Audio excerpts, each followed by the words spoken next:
Hello दोस्तों, नमस्ते भाई। कैसे हैं आप लोग? उम्मीद करते हैं कि आप लोग एकदम मस्त होंगे दोस्तों और एकदम व्यस्त होंगे। चलिए आज की क्लास जो है हम शुरू करते हैं। और क्लास शुरू से करने से पहले मेरे प्यारे साथियों, आपको मैं बता देना चाहता हूं कि फर्स्ट चैप्टर जो है, फर्स्ट चैप्टर जिसका नाम जो है आपका केमिकल रिएक्शन एवं इक्वेशन, यानी रासायनिक अभिक्रिया एवं समीकरण जो है प्योर एनसीईआरटी में इसी चैनल पर पढ़ा चुका हूं। और आप डिस्क्रिप्शन में जाकर उसके लिंक जो है आप क्लिक करके वीडियो को देख सकते हैं। उसके साथ साथ जो है एनसीईआरटी के एग्जाम्पल्स भी मैंने ऑलरेडी 10 क्वेश्चन करा चुके हैं कि एक्चुअली जो है आपके पहला जो चैप्टर है रासायनिक अभिक्रिया एवं समीकरण, उससे क्वेश्चन कैसे बनते हैं एग्जाम में, उसके आधार पे जो है मैंने आपको करा रखा है। चलिए साथियों, इस वीडियो में जो हम लोग पढ़ेंगे एनसीईआरटी का बुक का निचोड़। मुझे लगता है कि बहुत कम ऐसे चैनल्स हैं जिस पे जो है एनसीईआरटी का निचोड़ पढ़ाया जा रहा है, और एक ऐसा चैनल है इस पे जिस पे आपको कंप्लीट आपको साइंस जो है और कंप्लीट जो है आपका जो है आर्ट्स सब्जेक्ट और कंप्लीट जो है मैथ जो है आपका इस चैनल पे जो है एनसीईआरटी पढ़ाया जाएगा। और यह एनसीईआरटी जो है बुक और यह एनसीईआरटी सेशंस जो है आपके क्लास के लिए काफ़ी जो है उपयोगी साबित होंगे। तो दोस्तों शुरुआत करते हैं। आप इस चैनल से जुड़े रहें और इस चैनल से लगातार अपनी जो है पढ़ाई को जारी रखें, और एकदम प्रूफ के साथ हम लोग पढ़ेंगे, काफ़ी अच्छे से पढ़ेंगे और हम समझेंगे कि अम्ल, क्षारक एवं लवण जो कि दूसरा चैप्टर है, और इसको हम लोग समझने की कोशिश करेंगे। आइए हम लोग एनसीईआरटी का पहले लाइन पढ़ते हैं, उसके बाद में जो है हम शुरू करते हैं। दूसरा चैप्टर है आपका अम्ल, क्षार एवं लवण। अम्ल का इंग्लिश होता है प्यारे साथियों, आप जानते होंगे एसिड, और क्षार का जो होता है आपका बेस होता है, और आपका लवण का जो है आपका साल्ट होता है, साल्ट होता है। तो इस इंग्लिश वाले सीबीएसई वाले भाइयों के लिए एसिड, बेस एंड साल्ट हम लोग कर सकते हैं। अब आइए हम देखते हैं एनसीईआरटी का लाइन जो क्या क्या लिखा है, और इसके बारे में हम लोग चर्चा करेंगे। देखिए लिखा है कि आपने पिछली कक्षाओं में अध्ययन किया होगा कि भोजन का खट्टा एवं कड़वा स्वाद भोजन में विद्यमान क्रमशः अम्ल एवं क्षारक के कारण होता है। यदि आपके परिवार का कोई सदस्य अत्यधिक भोजन करने के कारण अम्लता से पीड़ित है तो आप कौन से उपचार सुझाएंगे? नींबू पानी, सिरका या बेकिंग सोडा का विलयन। ये एनसीईआरटी की अपनी भाषा होती है और इस भाषा को हम लोग को समझना पड़ता है। उपचार बताते समय आप किस गुणधर्म का ध्यान रखेंगे? आप जानते हैं कि अम्ल एवं क्षारक एक दूसरे के प्रभाव को समाप्त कर देते हैं। अब मेरे प्यारे साथियों, क्वेश्चन यहां से बनता है, क्वेश्चन यहां से बनता है। और क्वेश्चन देखिए कैसे बनेगा, मैं आपको बता दूं। क्वेश्चन आपको यहां से बनेगा, और क्वेश्चन कैसे बनेगा, तो क्वेश्चन यहां पे आपको बन चुका है। और क्वेश्चन ये बन चुका है कि देखिए इस लाइन को आप पढ़िए, इस लाइन को आप पढ़िएगा तो क्वेश्चन ज्यादा जो है आपको क्लियर समझ में आएगा। क्वेश्चन कहां से बनता है, इस लाइन को आप क्लियर पढ़ेंगे, इस लाइन को आप क्लियर पढ़िए। यहां लिखा गया है कि उपचार बताते समय आप किस गुणधर्म का उपयोग या ध्यान रखेंगे? आप जानते हैं कि अम्ल एवं क्षार एक दूसरे के प्रभाव को समाप्त करते हैं, और क्वेश्चन यहां से बन सकता है कि अम्ल और उसके साथ कौन ऐसा जो है प्रॉपर्टी है जो एक दूसरे के प्रभाव को समाप्त करते हैं? तो अम्ल और क्षारक जो है एक दूसरे के प्रभाव को समाप्त करते हैं। यहां से आपका एक क्वेश्चन जो है साथियों निकल गया है। आगे अब हम देखेंगे कि याद कीजिए कि कैसे हमने बिना स्वाद चखे ही खट्टे एवं कड़वे पदार्थों की जांच की थी। अब यहाँ से जो है क्वेश्चन आपका मुख्य रूप से बनेगा, और यहाँ से आपको क्या बनेगा, तो अब देखिए यहाँ से अम्ल स्वाद में खट्टा होता है और यह नीले लिटमस पत्र को लाल कर देता है। अम्ल स्वाद में खट्टा होता है तथा यह नीले लिटमस पत्र को लाल कर देता है, जबकि क्षार जो है स्वाद में कड़वा होता है और यह लाल लिटमस पत्र को नीले कर देते हैं। अब लिटमस पत्र क्या है इसके बारे में हम लोग समझेंगे। तो लिटमस एक प्राकृतिक सूचक होता है। इस प्रकार हल्दी भी एक ऐसा ही सूचक है। क्या आपने कभी ध्यान दिया है कि श्वेत कपड़े पर लगे सब्जी के दाग को जब क्षारकीय प्रकृति वाला साबुन से रगड़ते हैं तब उस धब्बे का रंग भूरा लाल हो जाता है, लेकिन कपड़े को अत्यधिक जल से धोने के पश्चात फिर से पीले रंग का हो जाता है। अम्ल एवं क्षारक की जांच के लिए आप संश्लेषित यानी सिंथेटिक सूचक जैसे मिथाइल ऑरेंज फिनेल्फ्थलीन का भी उपयोग कर सकते हैं। अब साथियों इसका हम निचोड़ निकालेंगे, और निचोड़ देखिए कैसे निकालेंगे। जब आप इस लाइन को जब देखिएगा, इस लाइन को जब आप देखिएगा ध्यान से, इस लाइन को जब आप देखिएगा ध्यान से, तो यहाँ से देखिए, यहाँ से आपका दो चीज़ जो है सामने क्लियर होता है। इस लाइन से थोड़ा सा डिस्प्ले को साफ रखते हैं, ज़्यादा आपको समझ में आएगा मेरे प्यारे भाई। और एनसीईआरटी पढ़ रहे हैं तो एकदम रगड़ के ना पढ़ेंगे जी। चलिए, अम्ल जो है स्वाद में खट्टा होता है। अम्ल क्या होता है? स्वाद में खट्टा होता है। तो आप पहला बात यहाँ से ये जाने कि अम्ल स्वाद में खट्टा होता है। दूसरा चीज आप जान लीजिए, अम्ल स्वाद में खट्टा होता है और ये नीले लिटमस पत्र को लाल कर देता है। तो इसके लिए आप जो है एक ट्रिक याद रखिएगा, बार, BAAR, बार। ए मतलब होता है एसिड, ए मतलब होता है एसिड, और बी मतलब होता है ब्लू, बी मतलब क्या हो जाएगा? ब्लू हो जाएगा, और आर मतलब क्या हो जाएगा? रेड हो जाएगा। यानी हम कह सकते हैं ट्रिक के तौर पर हम याद रखेंगे कि जितने भी एसिड हैं वो बार फार्मूला को जो है आपको लागू करते हैं। बार फार्मूला मतलब ब्लू से जो है वो बदलते हैं किस में? रेड में। और यहाँ एनसीईआरटी की आप प्रूफ भी देख सकते हैं कि अम्ल स्वाद में खट्टा होता है और ये नीले लिटमस पत्र को क्या कर देता है? लाल कर देता है। नीले लिटमस पत्र को लाल कर देता है, जबकि क्षारक जो है या लाल लिटमस पत्र को नीला कर देते हैं। तो यहाँ से आपको जो है किसी भी प्रकार का कोई दिक्कत नहीं होना चाहिए। आगे चलते हैं। लिटमस एक प्राकृतिक सूचक होता है, इसी प्रकार जैसे हल्दी भी एक प्राकृतिक सूचक है। हल्दी किसी भी श्वेत कपड़े पर जब गिरते हैं तो उसको धोने के बाद वो पीला हो जाते हैं, आप लोग जानते हैं। उसके बाद जो है अगला बात कह रहा है कि अम्ल एवं क्षारक के जांच के लिए आप सिंथेटिक सूचक जैसे मिथाइल ऑरेंज या फिनाइलनेफ्थलीन का भी जो हम लोग उपयोग कर सकते हैं। तो मिथाइल ऑरेंज और फिनाइलनेफ्थलीन जो है ये दोनों क्या हो गए, तो ये दोनों जो है संश्लेषित हो गए, यानी सिंथेटिक हो गए। जबकि हल्दी आपका क्या हो गया, हल्दी आपका एक प्राकृतिक सूचक हो गया, लिटमस की तरह एक प्राकृतिक सूचक हो गया। अब आइए आगे जो है अगला पेज को हम लोग पढ़ते हैं। आइए इस बॉक्स से जो है डायरेक्ट क्वेश्चन बनते हैं, इस बॉक्स को हम लोग देख लेते हैं। लिटमस विलियन बैंगनी रंग का रंजक होता है। कौन सा कलर होता है दोस्तों, बैंगनी होता है, जो थाइलाफाइटा समूह के लिचेन पौधे से निकाला जाता है। लिचेन एक पौधा होता है जो कि थाइलाफाइटा समूह में आता है। तो कभी कभी क्वेश्चन पूछता है कि लिचेन जो है किस समूह के पौधे में आता है, तो लिचेन जो है थाइलाफाइटा समूह के पौधे में आता है। प्राय इसे सूचक की तरह उपयोग किया जाता है। लिटमस विलियन जब न तो अम्लीय होता है न ही क्षारकीय होता है, तब यह बैंगनी रंग का होता है। यानी लिटमस ना एसिड होता है और ना ही जो है आपका बेस होता है, तो यह मुख्य रूप से जो है आपका बैंगनी रंग का होता है। बहुत सारे प्राकृतिक पदार्थ जैसे लाल पत्ता गोभी, हल्दी, उसके बाद हाइड्रेजिया, पिटूनिया, जेरेनियम जैसे कई फूलों की रंगीन पखुड़ियाँ किसी विलयन में अम्ल एवं क्षारक की उपस्थिति को सूचित करते हैं और इन्हें अम्ल क्षारक सूचक कभी कभी केवल सूचक कहते हैं।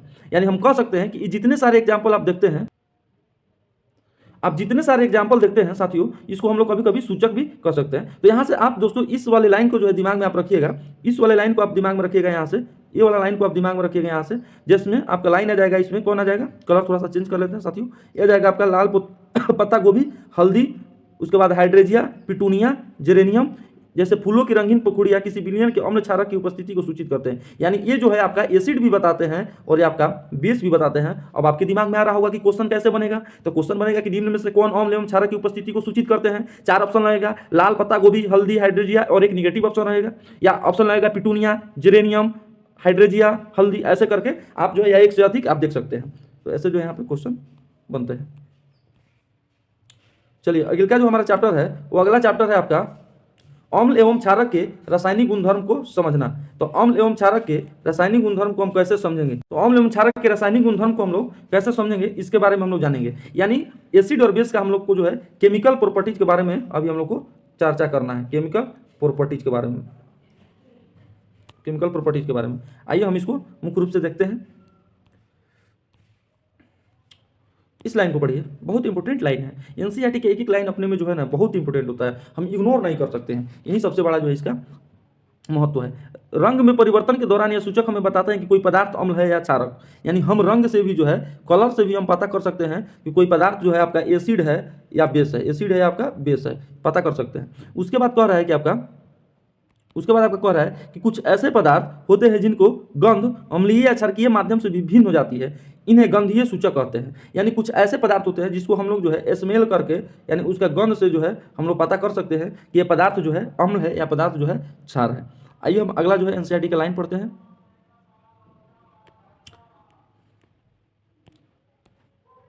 आपने प्रेक्षण के आधार पर वेनिला, प्याज एवं लौंग तेल में से किसे गंधीय सूचक के रूप में उपयोग किया जा सकता है।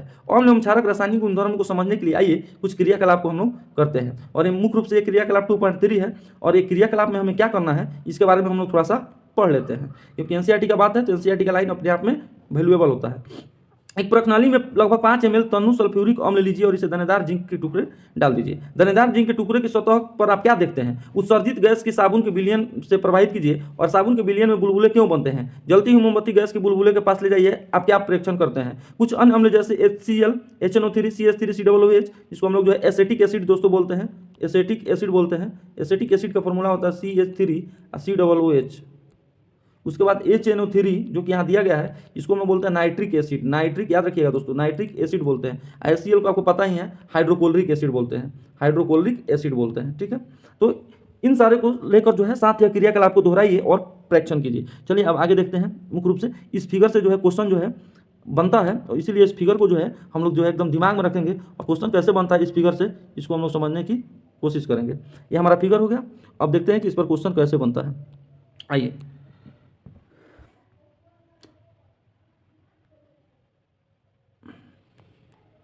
देखिए, ये आपका जो है सबसे पहले एक जो है ये परखनली है, ये वाला भाग परखनली है। ये परखनली में क्या हुआ है, इस परखनली में जो है मुख्य रूप से इसमें डाला गया है HCl। ये जो छोटा छोटा जो आप देख रहे हैं इसमें HCl है, और ये जो छोटा छोटा कण जो आप इसमें ऐसे देख रहे हैं ये आपका गैस के बुलबुले हैं। कौन सा गैस के? हाइड्रोजन गैस के। और इससे नीचे के तली में जो एक दानेदार जो है एक जिंक का जो है टुकड़ा डाला गया है, और ये जो लाइन ऐसे आ रहा है ये प्रवाह नली है, यहाँ प्रवाह नली है। ये जो कंटेनर बनाया गया है, इस कंटेनर में साथियों मुख्य रूप से साबुन का 1 बिलियन डाला गया है, यानी सॉप का जो है SHOP सॉप का 1 बिलियन डाला गया है। और इस बिलियन से यहाँ से जो है देखिए, यहाँ से क्या हो रहा है कि यहाँ से जो है ये परवाह नली से आ रहा है कौन? Hydrogen gas. और हाइड्रोजन गैस से साबुन से होकर ऐसे जो है बन रहा है, और यहाँ हाइड्रोजन गैस के बहुत सारे बुलबुले जो है क्या हो रहे हैं, ऐसे निकल रहे हैं। आप देख सकते हैं बहुत सारे बुलबुले निकल रहे हैं। और यहाँ पे एक मोमबत्ती रखा गया है, और जैसे इस मोमबत्ती इस बुलबुला से टकरा रहा है, मतलब मोमबत्ती का जो फ्लेम जो है इस बुलबुला से टकरा रहा है, तो इस बुलबुला से जैसे जो है टकरा रहा है, तो टकराने के बाद जो है आपको फटफट की आवाज़ जो है सुनाई दे रहा है, यानी फट फट फटफट की आवाज़ सुनाई दे रहा है। अब मुख्य रूप से क्वेश्चन इससे कैसे बनता है, तो इससे मुख्य रूप से क्वेश्चन ऐसे बनता है, आप समझिए। क्वेश्चन क्या कहता है, इशारा को हटाइए, आप समझिए ध्यान से। क्वेश्चन बनता है कि दानेदार जस्ते के जिंक टुकड़े के साथ सल्फ्यूरिक दानेदार जिंक के टुकड़े के साथ तनु सल्फ्यूरिक की अभिक्रिया एवं ज्वलन द्वारा हाइड्रोजन गैस की जांच, यानी जिंक और सल्फ्यूरिक एसिड के साथ जो अभिक्रिया हो रहा है तो उसमें कौन सा गैस निकल रहा है? हाइड्रोजन गैस जो है मेरे साथियों मुख्य रूप से यह निकल रहा है। तो इस पूरे जो है एक्सपेरिमेंट से, इस पूरे प्रयोग से हमको क्या पता चला? इस पूरे प्रयोग से हमको ये पता चला कि दानेदार जो जिंक जो होते हैं वो सल्फ्यूरिक एसिड के साथ अगर रिएक्शन करते हैं तो वो हमेशा जो है, याद रखिएगा, हाइड्रोजन गैस बनाते हैं। अगर हम उसको इक्वेशन में अगर लिखना चाहें मेरे साथियों, इक्वेशन में अगर लिखना चाहें तो हम ऐसे लिख सकते हैं, तनु H2SO4 तनु सल्फ्यूरिक एसिड हो गया, आप प्लस यहाँ हम लिख सकते हैं जिंक, तो जब रिएक्शन कराएगा तो बनाएगा ZnSO4 प्लस H2 गैस निकल रहा है, तो ऐसे आपका रिएक्शन होगा। तो इस प्रकार से जो है आपका हाइड्रोजन गैस यहाँ देखिएगा तो ये क्या होगा? बाहर होगा। आइए हम आगे जो है देखते हैं, अगला जो है लाइन हम पढ़ेंगे। ध्यान दीजिए कि ऊपर की दी गई अभिक्रियाओं में धातु अम्लों से हाइड्रोजन परमाणुओं का हाइड्रोजन गैस के रूप में विस्थापन करती है। एक यौगिक बनता है जिसे हम लोग लवण कहते हैं, एक यौगिक बनता है जिसको हम लोग क्या कहते हैं? लवण कहते हैं। अम्ल के साथ धातु की प्रक्रिया हम लोग इस प्रकार व्यक्त कर सकते हैं। अब देखिए हमको व्यक्त कैसे करना है, तो इस प्रकार हम लोग जो है व्यक्त कर सकते हैं। मुख्य रूप से इस जो है आपको इक्वेशन को देखना होगा। अम्ल और धातु यानी आपका एसिड, यानी आपका जो है मुख्य रूप से एसिड,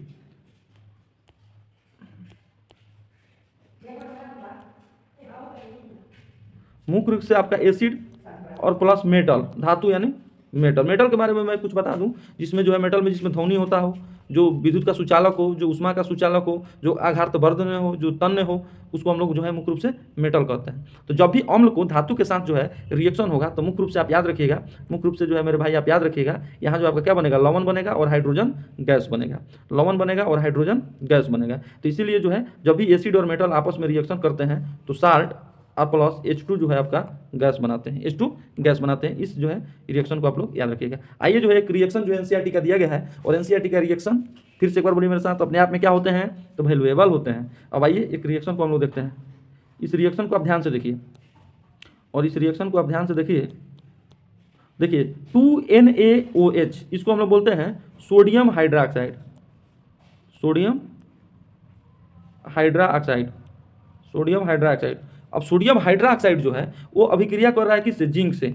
सोडियम हाइड्रोक्साइड जिंक से अभिक्रिया करके और बना रहा है सोडियम जिंकेट। क्या बना रहा है? सोडियम जिंकेट बना रहा है, जिंकेट, सोडियम जिंकेट बना रहा है, सोडियम जिंकेट बना रहा है, जिसका फॉर्मूला होता है Na2ZnO2, Na2ZnO2। यानी मुख्य रूप से मेरे भाई इस जो है आप लोग फॉर्मूला को जो है मुख्य रूप से आप याद रखिएगा, इस फॉर्मूला को Na2ZnO2, जिसका नाम होता है सोडियम जिंकेट। ठीक है, सोडियम जिंकेट नाम होता है, फॉर्मूला होता है Na2ZnO2। तो इस प्रकार से हमारा हाइड्रोजन गैस बनता है, और ये रिएक्शन अपने आप में काफ़ी वैल्यूएबल है। अब आगे देखते हैं अगला जो ये टॉपिक है, ये टॉपिक हमारा मुख्य रूप से अगला जो टॉपिक है एनसीईआरटी का प्योर टॉपिक हम लोग पढ़ रहे हैं। ये अगला हम लोग का जो टॉपिक है, ये टॉपिक है ये वाला, यहाँ देखिए टॉपिक है कि धातु कार्बोनेट तथा धातु हाइड्रोजन कार्बोनेट अम्ल के साथ अगर रिएक्शन करते हैं तो क्या होता है। यानी कहने का अर्थ है कि अगर कोई एसिड है और उसके साथ जो है अगर कार्बोनेट या हाइड्रोजन कार्बोनेट या इसी का हम लोग दूसरा नाम दे सकते हैं मेरे प्यारे भाई बाइकार्बोनेट, यानी हाइड्रोजन कार्बोनेट का दूसरा नाम हम लोग क्या दे सकते हैं? इसका बाइकार्बोनेट अगर रिएक्शन करे तो निम्नलिखित में से क्या बनता है? आइए हम इसको देखते हैं। तो इस जो है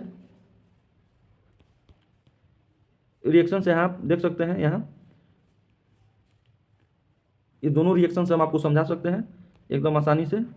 एक का जो है हम पहले काला ले लेते हैं प्यार से एकदम, और फिर एक और हम और लेंगे प्यारे दोस्तों, और इसका हम रेड ले लेते हैं, थोड़ा ज़्यादा आपको समझ में आएगा।